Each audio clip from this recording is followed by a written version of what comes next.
ሰላምና ጤና ለእናንተ ይሁን ውድና የተከበራችሁ ተመልካቾቻችን የዕለተ ዓርብ ታህሳስ 17 ቀን 2018 የአመሻሽ መረጃዎችን ይዘን መጥተናል። ቻናላችንን ሰብስክራይብ በማድረግ እንደዚሁም ላይክ እና ሼር በማድረግ ቤተሰብ እንደሆኑ እየጋበዝን ወደ ያዝናቸው መረጃዎች እናልፋለን።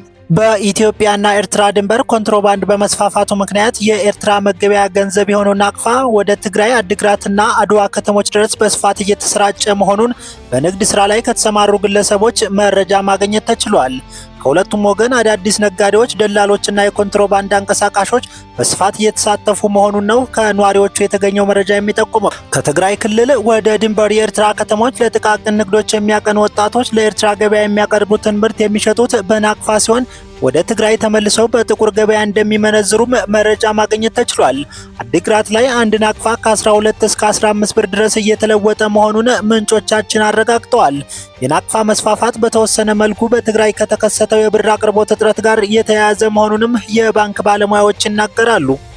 ወደ ሌላኛው መረጃችን ስናልፍ የአደጋ ስጋት ስራ አመራር ኮሚሽን ፌዴራል መንግስቱ በትግራይ ክልል በመጠለያ ማዕከላትና በሴፍቲ ኔት ለታቀፉ ወገኖች የሚያቀርበው ሰብአዊ ድጋፍ ህወሓት ለተፈለገው ዓላማ እንዳይውል እያደረገ ይገኛል በማለት ወቀሰ። የኮሚሽኑ ኮሚሽነር ሽፈራው ተክለማርያም ህወሓት የዓለም አቀፉን ህብረተሰብ ትኩረት ለማግኘት ሲል መንግስት በመጠለያ ጣቢያዎች ለሚገኙ ወገኖች የሚያቀርበውን ሰብአዊ ድጋፍ ይነጥቃል በማለት ለመንግስት የዜና ወኪል በሰጡት ቃል ከሰዋል። አቶ ሽፈራው በቃላቸው መሰረት በትግራይ ክልል ካለፈው ዓመት ጥር 2017 ዓ.ም ጀምሮ እስከ ታህሳስ 2018 ዓ.ም ድረስ 2 ሚሊዮን ኩንታል ሰብአዊ ድጋፍ ተሰራጭቷል ብለዋል። ኮሚሽኑ የድጋፍ ጥሪ ባላቀረበበት ሁኔታ በአሁኑ ወቅት በማህበራዊ መገናኛ ዘዴዎች በተናጠልም ሆነ በቡድን የድጋፍ ማሰባሰብ ዘመቻ ማድረግ የኮሚሽኑን አሰራር የሚጥስ ህገወጥ አካሄድ መሆኑንም ሽፈራው ተናግረዋል። በቀጣይ መረጃችን በደቡብ ምዕራብ ኢትዮጵያ ክልል ምዕራብ ኦሞ ዞን ቢሮ ወረዳ ታጣቂዎች ትናንት በ3 የወርቅና የእብነበረድ ማውጫ ቦታዎች ላይ በፈጸሟቸው ጥቃቶች 7 ሰዎች መገደላቸው ታውቋል። ታጣቂዎቹ የመጀመሪያውን ጥቃት የፈጸሙት ቢሮ ማይኒንግ በተባለ ቦታ በወርቅ ማዕድን ቁፋሮ ላይ በተሰማሩ የማዕድን አውጭ ኩባንያ ሰራተኞች ላይ መሆኑን ቢቢሲ ዘግቧል።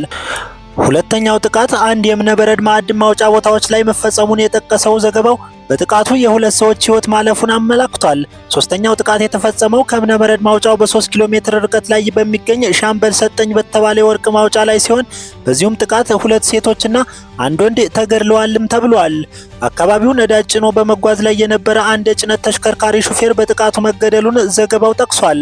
በታጣቂዎች ጥቃት የማዕድን ቁፋሮ ንብረቶች በእሳት የማቃጠልና የመዝረፍ ድርጊት እንደተፈጸመም ከወረዳው አስተዳደር መስማቱን የዜና ምንጩ መርምሮ ዘግቧል።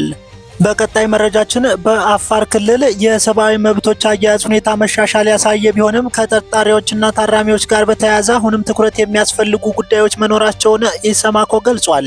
የአፋር ክልል የነዋሪዎቹን የደህንነትና የሰብአዊ መብቶች አያያዝ ሁኔታን ለማሻሻል እያደረገ ያለውን ጥረት የሚያበረታታ ቢሆንም ከተጠርጣሪዎችና ታራሚዎች ጋር በተያያዘ አሁንም ትኩረት የሚፈልጉ ጉዳዮች መኖራቸውን ኢሰማኮ ገልጿል።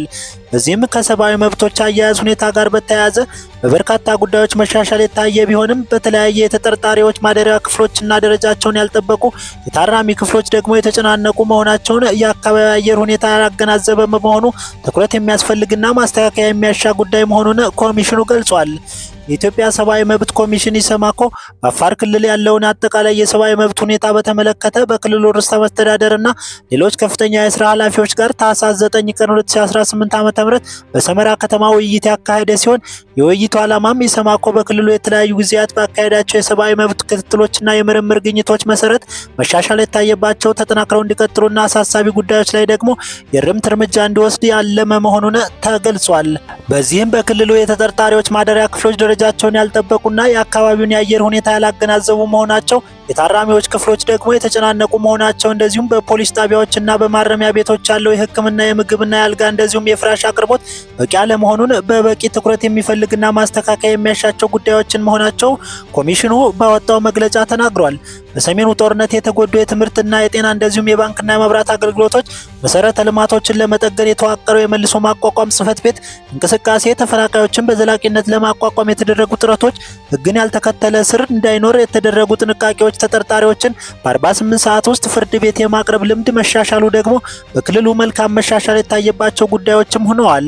በዚህ በተጨማሪ በፖሊስ አባላት የሥነ ምግባር ጉድለት ምክንያት ለሚደርሱ ጉዳቶች ተጠያቂነት እንዲረጋገጥ አመራሮች ቁርጠኝነት ማሳየታቸው ለተጠርጣሪዎች የማደሪያ ክፍሎች፣ የመጠጥና የንጽህና መጠበቂያ ውሃ አቅርቦት እንደዚሁም የመጸዳጃ አገልግሎት መሻሻልና የታራሚዎች ዕለታዊ የምግብ በጀት ከ50 ብር ወደ 100 ብር እንዲያድግ መደረጉን መልካም ምርታ የታየባቸው ሲል ኮሚሽኑ አበረታቷል።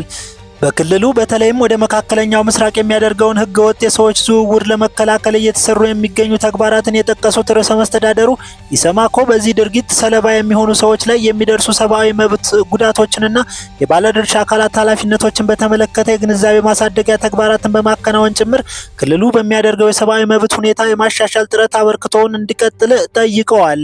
በቀጣይ መረጃችን የትግራይ ጊዜያዊ አስተዳደር ለአደጋ ስጋት ስራ አመራር ኮሚሽን በላከው ደብዳቤ በክልሉ ተፈናቃዮች ስላሉበት ሁኔታ ደግሞ ደጋግሞ ማሳወቁን አመላክቷል። በክልላችን ያለውን ሰብአዊ ቀውስና የእርዳታ ፍላጎት በተመለከተ በምክትል ጠቅላይ ሚኒስትር ሰብሳቢነት የሁሉም ክልሎችና ፕሬዝዳንቶች እንደዚሁም አደጋ ስጋት ስራ አመራር ኮሚሽነሮች በተገኙበት በጊዜው በሚካሄደው የአደጋ ስጋት ስራ አመራር ኮሚሽን ምክር ቤት ላይ አሳሳቢነቱን እየገለጽን መምጣታችንና ከፌደራል ለድጋፍና ክትትል ወደ ክልላችን በየጊዜው የሚመጡ ቡድኖች በአካል ተገኝተው እያዩትና እየተረዱት የቆዩት ነውም ብለዋል። በተጨማሪ የአደጋ ስጋት ስራ አመራር ኮሚሽንን ጨምሮ የክልልና የፌዴራል መንግስታዊ ተቋማትና ዩኒቨርሲቲዎች፣ በክልሉ የሚገኙ መንግስታዊ ያልሆኑ ተቋማት፣ ሁማኒታሪያን ኤጀንሲስ በጋራ በመሆን የተጠናው የ2024 መልቲ ሴክቶራል መኸር ሲዝናል አሰስመንት መሰረት በክልሉ 2459 ሚሊዮን ተረጂ ያለ መሆኑን በጥናት መረጋገጡ ተገልጿል። በተለያዩ ወቅቶች በሚደረጉ ግንኙነቶች በደብዳቤ፣ በሪፖርት፣ በስልክ፣ በቨርቹዋል ሚቲንግ እንደዚሁም በአካል በመገኘት ጭምር በክልላችን ባሉት የክላስተር ኤንድ ኢሲሲ አደረጃጀቶች ያሉብንን ችግሮች እያስረዳን የመጣን መሆናችንን ይታወቃልን ብለዋል። በክልሉ ያለውን ሁለንተናዊ ችግር አገር ውስጥ ብቻ ሳይሆን ዓለም አቀፍም እንዳውቀው እየተደረገ የመጣ ጉዳይ መሆኑን በሚገባ የሚታወቅ መሆኑ ሊሰመርበት የሚገባ ጉዳይ ነው ሲል አክሏል። አሁንም በመጠለያ ጣቢያዎች አይዲፒ ካምፕስ የሚገኙ ተፈናቃዮች የሚሰጧቸው የምግብ ድጋፍ በቂ አለመሆኑንም ገልጿል። ከምግብ ውጭ ያሉባቸው መሰረታዊ ፍላጎቶች የጤና፣ የውሃ፣ የልብስና መሰረታዊ ቁሳቁስ፣ የመጠለያ፣ የእህል ማስፈጫ ዋጋ፣ የልጆቻቸው የትምህርት ወጪና የመሳሰሉትን ባለማሟላታቸው ምክንያት ለነዚህ መሰረታዊ ፍላጎቶች ወጪ የሚሸፍኑት ከሚሰጧቸው ምግብ 15 ኪሎ ግራም እህል፣ 1.5 ኪሎ ግራሙን ጥራጥሬ እንደዚሁም 0.45 ሊትር የምግብ ዘይት በመሆኑ ምክንያት የሚሰጣቸው ምግብ ድጋፍ ይህንን ሁሉ ወጫቸውን ሸፍኖ በህይወት ለመኖር የሚያስችል አለመሆኑን መታወቅ አለበትም ሲል ገልጿል። ይህንን ሰብአዊ ቀውስ በህጻጽ መጠለያ ጣቢያ ብቻ ሳይሆን በሌሎቹ 146 መጠለያ ጣቢያዎች ጭምር እያጋጠመ ያለ ችግር መሆኑን አስረድተዋል። አሁንም በክልሉ ላይ በተለያዩ በተፈናቃዮች፣ በከተማ ነዋሪዎችና በየቦታው ያሉ 1.7 ሚሊዮን በላይ ያለምንም ድጋፍ የተመለሱ ተመላሽ ተፈናቃዮች ያለ ከፍተኛ ችግር ከክልሉና ከክልሉ ውጭ ከሚገኙ መሰረታዊ ያልሆኑ መንግስት ተቋማት አቅም በላይ መሆኑንም አመላክተዋል። ያለው የነዳጅ እጥረትም ሰብአዊ ድጋፍ በወቅቱ እንዳይደርስ የበለጠ እያባባሰ መሆኑንም አስረድተዋል።